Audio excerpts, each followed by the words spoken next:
Well, hello everyone. Welcome back to my little craft area here today. I'm doing a video today because I had some requests from some ladies to show how I made these paper clips that I did with my ancestors' pictures.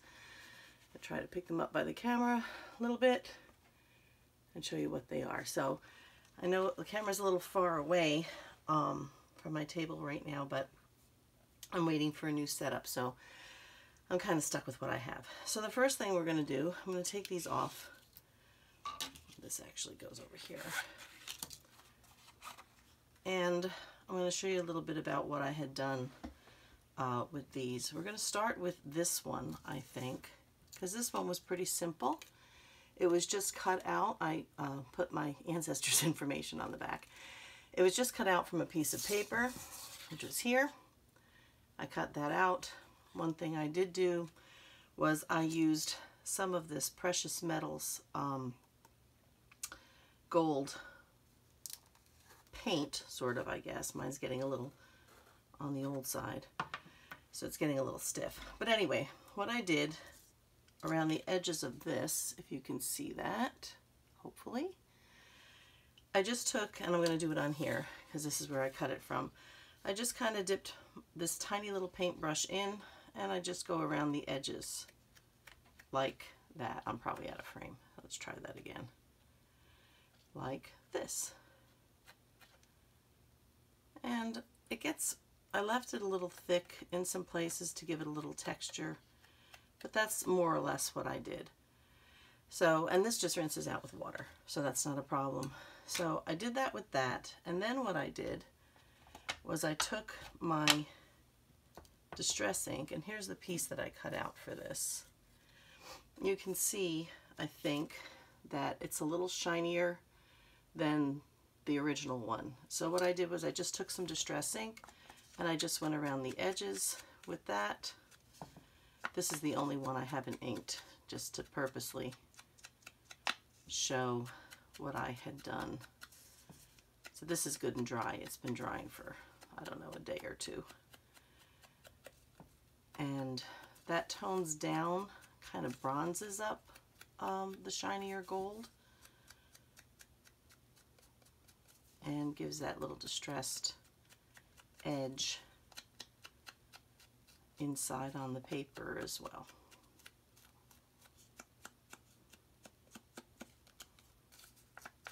I've got everything pre-cut for all of this, so hopefully it'll make it go faster. Let me get this out of the way.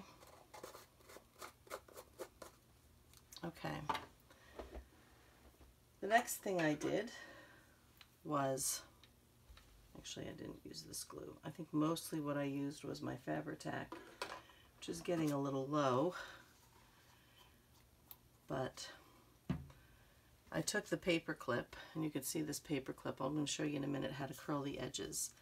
And all I did was put the long end on the back and the short end to the front. Whoops, sorry about that. And bring my Fabri-Tac down. I do have a new bottle, but I'm not anxious to open it until this one is pretty much gone. So I glued this pretty well down. I'm going to try to just pick it up a little bit more. Glued all around the paper clip as best as I could, keeping it centered a little down below. And this is a little piece of seam binding, and all I did was knot the top. I'm not doing well here. All I did was knot the top and let it. I just pushed it right down there on that. I'll just put that to the side and let that dry for a minute. And we'll come back to that one. This one, well, first let me show you what I did with my little pliers out here. I've got my jewelry pliers here. And all I did was to curl these. You're going to curl away. I'm going to, if you can see that, I'm right up near the edge with the round end of these pliers. Separate that a little bit with your finger. Then hold it all together and then just turn it away from you, a full turn.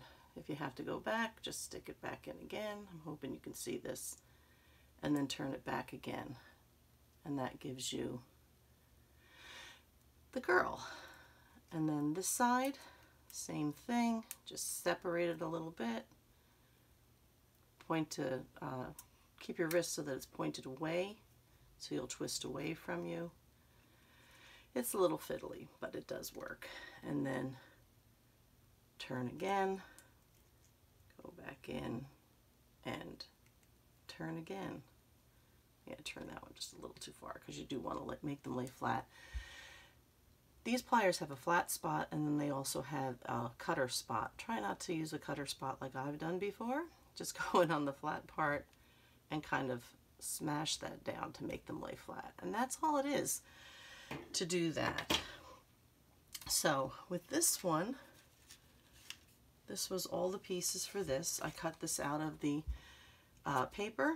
I inked it. I like inking on the inside because then it really helps to not get the showing any white that you might have missed. This was a little piece of parchment that I had. I inked around there. Then I just and cut out the picture. The pictures they're just scanned into my computer, and I just downloaded them into, I use PowerPoint because, you know, I'm pretty simple like that. I'm trying to get my glue to come out. It would go a whole lot faster if it would come out.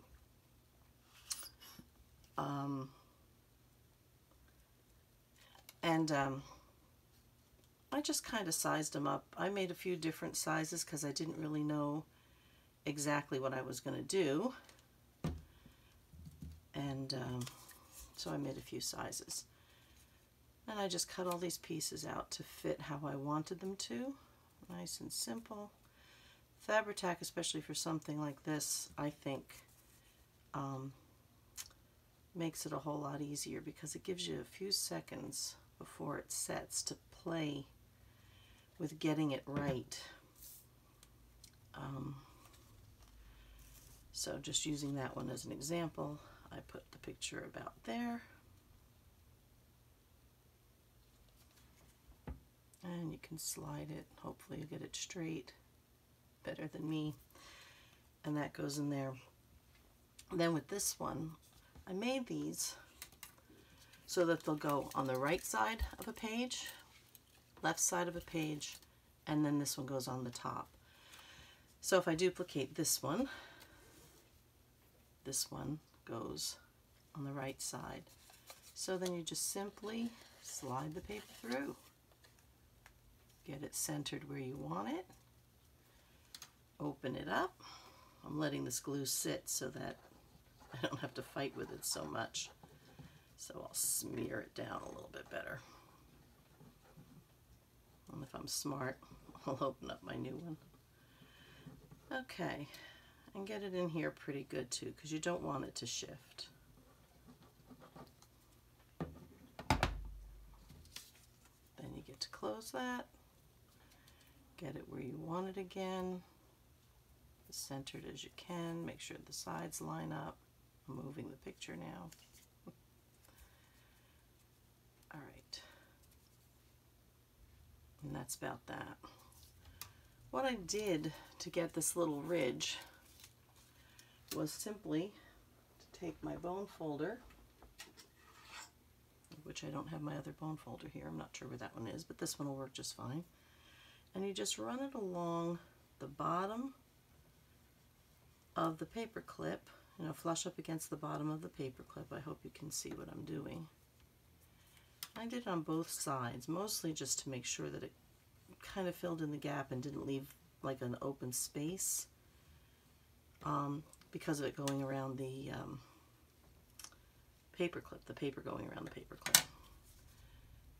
And then that just left that, and she's crooked again, so let me try to straighten her out. That leaves the little ridge in there. I have another little charm here. My other clips. This is the charm. Find my opening. I didn't have another one of these hearts. I get a lot of my charms from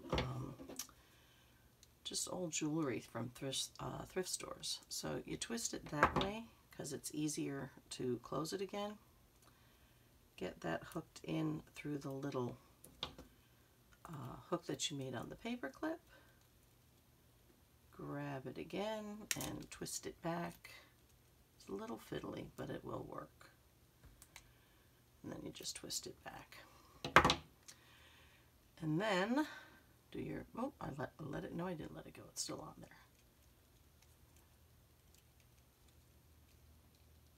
It's being very unruly because I've heard so many other ladies say the same thing.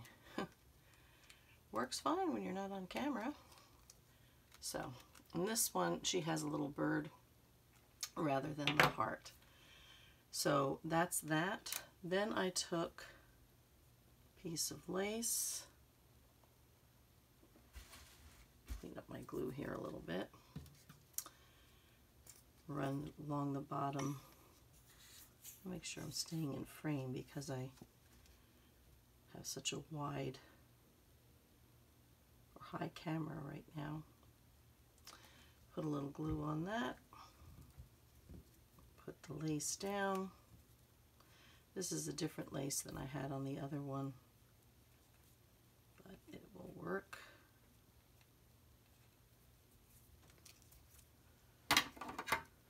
My scissors and trim.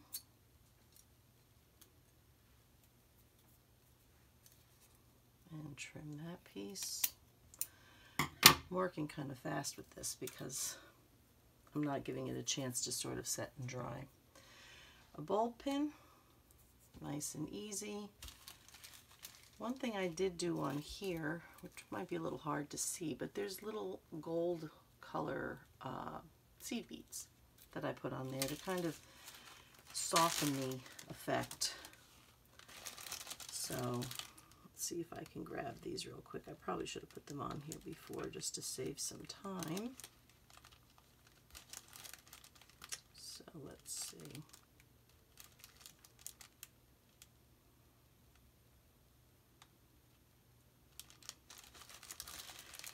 And while I'm doing this, I make these little tassels simply out of embroidery floss. They're pretty simple to do. I'm getting beads that don't want to go on. I put 8 on, I think. That's 5.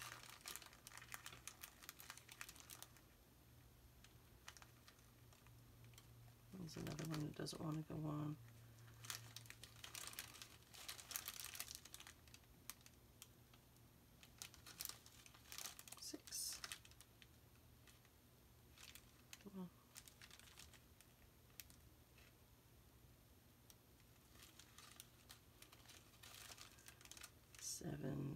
And hopefully 8, yay, or thereabouts. Then I just put it through the top loop of the tassel that I made, and I think I just dropped one of these guys off. And it doesn't really matter, you can kind of place it wherever in the, place the tassel wherever in the beads, it'll move on its own. And then just pinned it to the lace.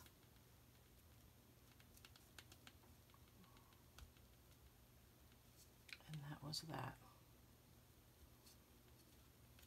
Pull that lace back up because it's still wet. And that was essentially that for that paper clip, which looks like this one, the different charm. And that tassel's a little bigger. So that's that one. With this one, I cut this a little wider than the space on here. You know, I thought, gee, that would look really nice until I tried to do it. So what I did there, I actually pre-marked these, and Normally I would use my mat and my craft knife to just cut them, but I'll just cut them by hand over here. And that's that done. So what I did for this one, I'm going to curl these again for this one. These really are a nice idea. I know that you can get all kinds of pictures off of the internet, you know, old photographs and stuff, and they look really nice, and it is a really nice idea. But when it's your family, if you have pictures that you can do with your own family, what a lovely addition to just even a regular journal. It doesn't have to be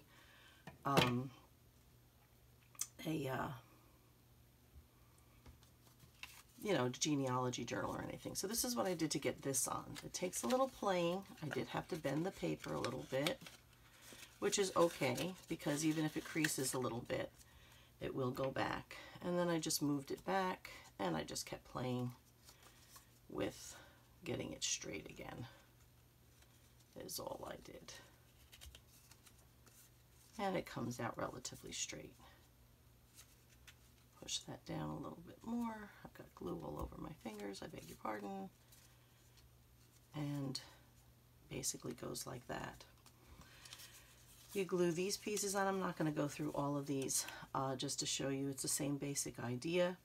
What I did here, again, this was embroidery floss. Embroidery floss, it was 2 dark brown and 1 slightly lighter brown, just to give it a little more interest. I don't know how well that actually shows up on the camera. But I braided it together, and then I just ran it around the picture like this. Just like that, and glued it down, trimmed it, put another little charm. Again, I don't have another one of these, but I do have one of these. I did that, and after I glued this down and it dried, I just took the bulb pin and ran it through where I had glued it together, and it was good and secure, so it holds it. Cut off the end, and I just ran a either a pokey tool or a craft knife. Let me get my pokey tool over here. Sorry for my reach. And I just ran that and opened up all of these fibers a little bit so it wasn't all braided again, and then pulled it through the front of the pin so it wasn't behind, and it sort of blocks the pin, and then that hangs down there like that. And then, like I said, on the back I wrote all the information of who they were, where they were born, their birth and death dates. Same thing for here, over here. So that's about it. That gives you a little bit of an idea of how I made the paper clips, curled the ends, and put the charms on, how I glued everything together. With this one, again, nice and simple. Just glued that over there once I glued the ribbon down, and that's good and tight. And then you've got the paper clip in the back. And then I just added the bulb pin when I put the charm on. I added the bulb pin here. Depends on what ribbon you're using. The seam binding is pretty delicate, so after I ran the bulb pin through, I just took a tiny little bit of Fabri-Tac on the point of a pin, actually, and just sort of dabbed it over the holes and over the pieces where the bulb pin went in, so it wouldn't try to tear the seam binding. It looked pretty old, actually, so it looked pretty good. If you look closely, you can probably, I don't know, because I'm not sure exactly where I am in camera. Hopefully you can see that. But anyway, that is it. That is basically all I did. They don't take very long. Probably take more and a little bit of prep time than it does to actually put them together.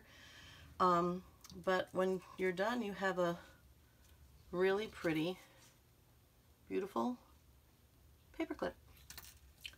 So that's it. I hope you enjoyed this tutorial. I'm going to move my chair, which is probably going to make noise. I apologize. And have a blessed day, and I hope I see you again soon. Bye-bye.